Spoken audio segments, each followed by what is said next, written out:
அனைவருக்கும் அன்பு வணக்கம். மின்சாரத்தை சேமிக்க சமையல் முதல் சார்ஜிங் வரை எளிய வழிகள் பல உள்ளன. அவற்றை பற்றி இந்த வீடியோவில் பார்க்கலாம்.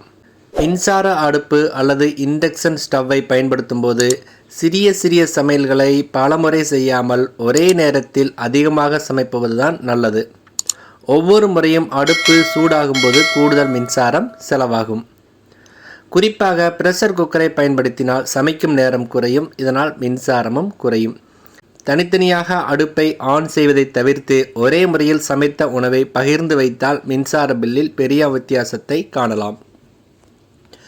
அடுத்து, குளிர்சாதன பெட்டியின் கதவை அடிக்கடி திறப்பது உள்ளே உள்ள குளிர்ச்சியை வெளியேற செய்து கம்ப்ரஸர் அதிகமாக இயங்கும் நிலையை ஏற்படுத்தும். இதனால் மின்சார செலவும் அதிகமாகும். தேவையான உணவுப் பொருட்களை ஒரே தடவில் எடுத்து வைப்பதுதான் நல்லது.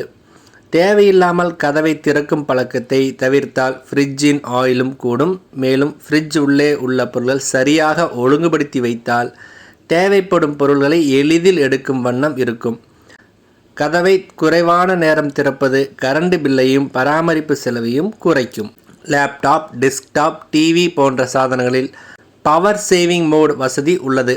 இதை ஆன் செய்து வைத்தால் பயன்பாடில்லாத நேரங்களில் இந்த மின்சாதனங்கள் தானாகவே குறைந்த மின்சாரத்தை பயன்படுத்த தொடங்கும்.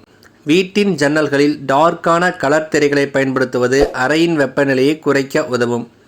வெளிச்சத்தை பிரதிபலிக்கும் திரைகள் வெப்பத்தை உள்ளே வராமல் தடுத்து அறையை குளிர்ச்சியாக வைத்திருக்கும். இதனால் ஏசி அல்லது ஃபேனின் பயன்பாடு மிக குறைவாக தேவைப்படும். இதன் மூலம் நாம் மின்சாரத்தை சேமிக்க முடியும். ட்ரையர் மின்சாரத்தை அதிகம் பயன்படுத்தும் சாதனங்களில் ஒன்றாகும். அதனால் துணிகளை காற்றோட்டம் நிறைந்த இடத்தில் இயற்கையாக உலர்த்தினால் ட்ரையரை பயன்படுத்தும் தேவையே ஏற்படாது. மழைக்காலத்திலும் மின்விசிறி உதவியுடன் துணிகளை உலர்த்தலாம். இதனால் மின்சாரம் சேமிக்கப்படும். மேலும் வெயிலில் உலர்த்துவது துணிகளில் இருக்கும் கிருமிகளை அழித்து ஆரோக்கியத்தையும் பாதுகாக்கும். இயற்கையாக துணிகளை உலர்த்தும் பழக்கத்தை வளர்த்தால் கரண்ட் பில் குறையும், துணிகளின் ஆயுளும் கூடும். மழைநீரை சேமிப்பது தண்ணீர் மோட்டார் பயன்பாட்டை குறைக்கும். அடிக்கடி மோட்டாரை ஆன் செய்வதால் மின்சாரம் அதிகம் செலவாகும். மழைநீர் சேமிப்பு தொட்டி அமைத்து அதை தோட்டம், பாத்திரங்கள் கழுவுதல், கழிப்பறை போன்ற பயன்பாடுகளுக்கு பயன்படுத்தலாம். இதனால் தண்ணீர் மோட்டார் ஓடும் நேரம் குறையும். இதன் மூலமும் மின்சாரத்தை சேமிக்கலாம். வாட்டர் பியூரிஃபையரை 24 மணி நேரமும் ஆனில் வைத்திருப்பது தேவையில்லாத ஒன்றாகும்.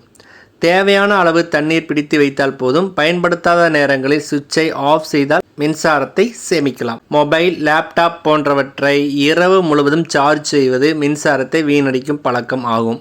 தேவையான அளவு சார்ஜ் ஆனதும் சார்ஜரை ஆஃப் செய்துவிட வேண்டும். வீட்டில் உள்ள அனைவரும் மின் சேமிப்பு திட்டத்தின் அவசியத்தை புரிந்து கொண்டால் சிறிய பழக்கங்கள் கூட பெரிய சேமிப்பை தரும். அனைவருக்கும் நன்றி, வணக்கம்.